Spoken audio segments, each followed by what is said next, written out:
Sometimes these people may lead you to follow shaitan, may lead you to corruption.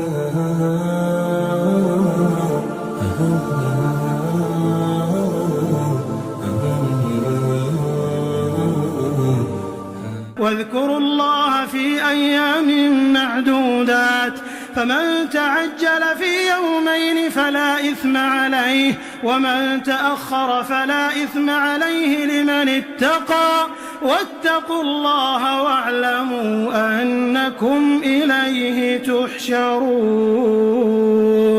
ومن الناس من يعجبك قوله في الحياة الدنيا ويشهد الله على ما في قلبه وهو ألد الخصام وإذا تولى سعى في الأرض ليفسد فيها ويهلك الحرث والنسل والله لا يحب الفساد.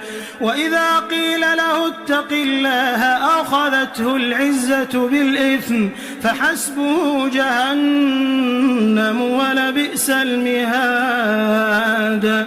Being fair with the haram police. So in these set of verses, we have 5 key ideas. The first idea, when we look at the verse about the time spent after the day of Hajj in the Mina, Allah subhanahu wa ta'ala gives this option of 2 verses 3 as well. This to me is a reminder and a reflection of how we deal with each other when it comes to certain areas of religion that are not absolutely clear, they're not clear haram. So sometimes what happens is that you may adopt a position to be on the safe side, and that's a great thing to do. But at the same time, what we start doing is we start criticizing other people who may not be adopting that position, even though that position has some flexibility among the reputed and trusted scholars. This is a reminder about that. Like, for example, you might not eat a slice of cake because you're not sure about the ingredients in that cake.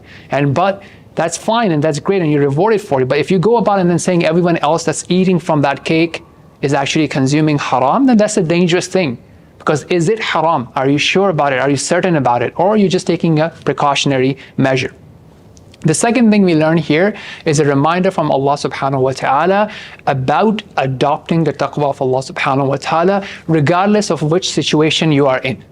Always protect yourself from the punishment of Allah, from the displeasure of Allah, and most importantly from the anger of Allah by doing what He has commanded and staying away from what He has prohibited. And Allah reminds us that, look, remember that at the end of the day, yes, you have time in this world, but finally you will return to Allah subhanahu wa ta'ala. So adopt His taqwa and protect yourself. The third thing that we learn from here is a reminder that there may be some people or a group of people that because of their outward appearances and the possessions they have, that may look very appealing to you. But that does not mean that they are sincere and they are upright. So sometimes these people may lead you to follow shaitan, may lead you to corruption. As Allah subhanahu wa ta'ala says here, that they appear to be amazing to you, you start following them, but what they intend to do is cause different types of corruption, whether it be mental corruption, whether it be the corruption, the physical corruption, harming people, whether it be taking people away from their religion, and so on and so forth. And that is something really important these days, is that you may see people, a group of people, a company, team, whatever, and you just become fanatic about them and just start blind following them. So always use your critical thinking, always analyze, look at the nuances, and so on and so forth. And lastly, and that's our key message for this video, is we have this notion of haram police, right? I think we have taken it to a bit extreme. Actually, you have both extremes here, because this verse, the verse in this set about when someone is reminded to adopt the taqwa of Allah subhanahu wa ta'ala, he becomes arrogant. And we don't want to be from those type of people. So if someone is sincerely advising you, we should not just write them off or brush them off saying, hey, you're just from the haram police, and then, don't worry about it. And this is attitude of one type of people that we have in the community, whether in person or in social media. The other type of people are that they do not appreciate what people are doing, and they're always criticizing. They're not even inquiring the reason. They're not even looking at the journey of the person, because someone may be new to Islam, maybe new to practicing, they've just started practicing Islam, and they're now going and commenting on things that are going wrong.